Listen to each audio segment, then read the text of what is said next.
ام جي سبريسر. بص كده الصوت ده عامل ازاي. الصوت ده جاي من السماعات يا جماعه،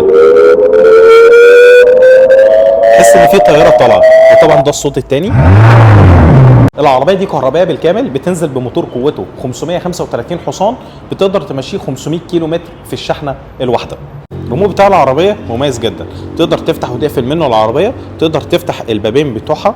يعني مثلا لو ضغطت على الباب اليمين الباب هيفتح معاك.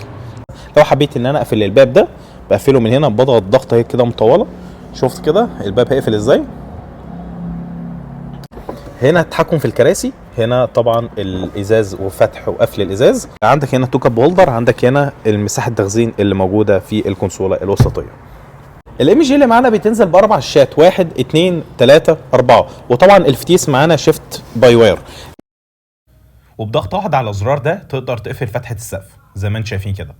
الشكل الخلفي طبعا شكل مميز، الفوانيس اللي على شكل اسهم معاك، وطبعا الاضاءات اللي هي واخده كيرفات معاك. ومش عايزين برضه ننسى الشنطه الخلفيه بتاعت العربيه، اللي هي اصلا شنطه تعتبر مساحه تخزين فيها مش افضل حاجه، لانها طبعا تبع التصنيف الرياضي.